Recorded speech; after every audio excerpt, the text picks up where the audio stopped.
मैं पूरे सम्मान के साथ मोहन भागवत जी से 5 प्रश्न पूछना चाहता हूं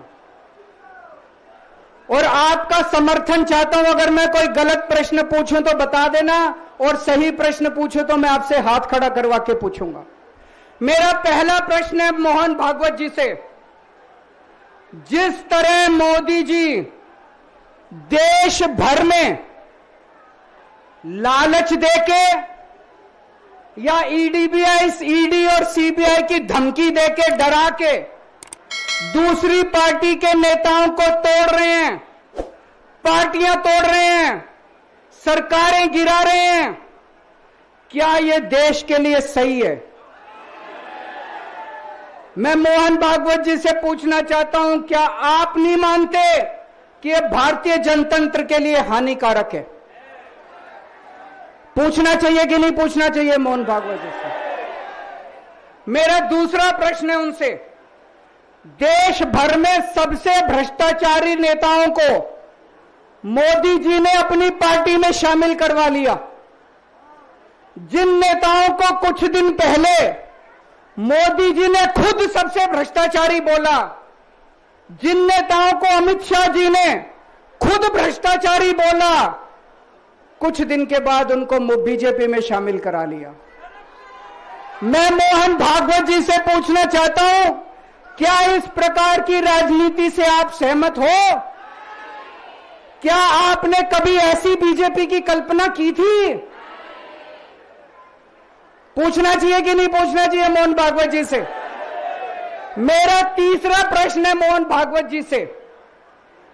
बीजेपी आरएसएस की कोख से पैदा हुई है कि नहीं है?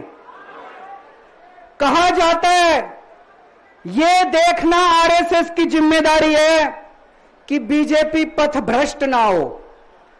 मैं मोहन भागवत जी से पूछना चाहता हूं, क्या आप आज की बीजेपी के इन कदमों से सहमत हैं? क्या आपने कभी मोदी जी से यह सब ना करने के लिए बोला? मोहन भागवत जी बताएं कि क्या आपने मोदी जी को यह सब गलत हरकतें करने से रोका कभी? पूछना चाहिए नहीं पूछना चाहिए? मेरा चौथा प्रश्न है मोहन भागवत जी से। जेपी नड्डा जी ने लोकसभा चुनाव के दौरान उन्होंने कहा कि बीजेपी को अब आरएसएस की जरूरत नहीं है। आरएसएस बीजेपी की मां समान है कि नहीं है? क्या बेटा इतना बड़ा हो गया कि मां को आंखें दिखाने लग गया? क्या बेटा इतना बड़ा हो गया कि आज मां को आंखें दिखाने लग गया? जिस बेटे को पाल पोस के बड़ा किया, जिस बेटे को प्रधानमंत्री बनाया, आज वो बेटा पलट के मां को अपनी आंखें दिखा रहा है। मातृतुल्य संस्था आरएसएस, आज वो बेटा अपनी मातृतुल्य संस्था को आंखें दिखा रहा है। मैं मोहन भागवत जी से पूछना चाहता हूं, जब नड्डा जी ने यह कहा तो आपके दिल पे क्या गुजरी, आप जरा बताइए इस देश को। क्या आपको दुख नहीं हुआ? मैं आरएसएस के हर कार्यकर्ता से पूछना चाहता हूं, जब नड्डा जी ने कहा कि हमें आरएसएस की जरूरत नहीं है, क्या आरएसएस के हर कार्यकर्ता को दुख नहीं हुआ? मेरा पांचवा प्रश्न मोहन भागवत जी से मैं कहना चाहता हूं, आप ही लोगों ने मिलकर कानून बनाया था कि 75 साल के होने पे कोई भी व्यक्ति रिटायर होगा। इस कानून के तहत आडवाणी जी को रिटायर कर दिया, मुरली मनोहर जी जैसे बड़े बड़े नेताओं को रिटायर कर दिया, बीसी खंडूरी जी को रिटायर कर दिया, कलराज मिश्र को रिटायर कर दिया, शांता कुमार को और पता नहीं कितने लोगों को रिटायर कर दिया। अब अमित शाह जी कह रहे हैं कि यह नियम मोदी जी पे लागू नहीं होगा। तो मैं मोहन भागवत जी से पूछना चाहता हूं, क्या आप इससे सहमत हो कि जो नियम आडवाणी जी पे लागू हुआ वो मोदी जी पे लागू नहीं होना चाहिए? आप ये पूछना चाहते हैं कि नहीं पूछना चाहते? पूरा देश आज मोहन भागवत जी से ये प्रश्न पूछना चाहता है। कल से मुझे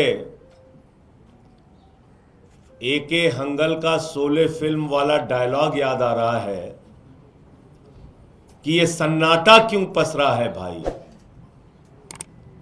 जब से अरविंद केजरीवाल जी ने आरएसएस के प्रमुख मोहन भागवत जी से 5 सवाल पूछे, पूरी आरएसएस खामोश है, पूरी भारतीय जनता पार्टी खामोश है। इसका मतलब अरविंद केजरीवाल जी के सवालों में सच्चाई है। अरविंद केजरीवाल जी के सवालों का जवाब पूरा देश चाहता है और आरएसएस और बीजेपी इस पर पूरी तरीके से खामोशी साधे हुए। कोई बोल ही नहीं रहा। देश के सामने इतने बड़े प्रश्न अरविंद केजरीवाल जी ने रखे।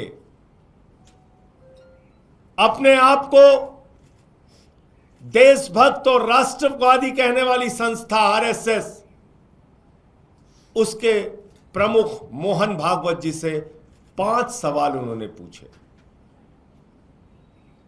और ये सवाल सिद्धांतों से जुड़े हुए हैं, उसूलों से जुड़े हुए हैं, सच्चाई से जुड़े हुए हैं। आज दिल्ली के मुख्यमंत्री वो शख्स हैं हिंदुस्तान के, अरविंद केजरीवाल जी ने मुख्यमंत्री के पद को एक बार नहीं, उसूलों और सिद्धांतों की बात आई तो 2 बार मुख्यमंत्री के पद को 2 मिनट के अंदर छोड़ के लात मार के बोले हम सिद्धांतों की लड़ाई लड़ेंगे, उसूलों की लड़ाई लड़ेंगे, ईमानदारी की लड़ाई लड़ेंगे, सच्चाई की लड़ाई लड़ेंगे। 49 दिन की सरकार से मुख्यमंत्री के पद से इस्तीफा दिया। कोई चपरासी की नौकरी नहीं छोड़ना चाहता। जेल से निकल के आए, उसूलों और सिद्धांतों की बात आई, 2 मिनट के अंदर मुख्यमंत्री के पद से इस्तीफा दिया। और एक तरफ भारत के प्रधानमंत्री हैं, 75 साल की उम्र में भी अपनी कुर्सी नहीं छोड़ना चाहते। 75 साल की उम्र में भी अपनी कुर्सी से चिपके रहना चाहते हैं।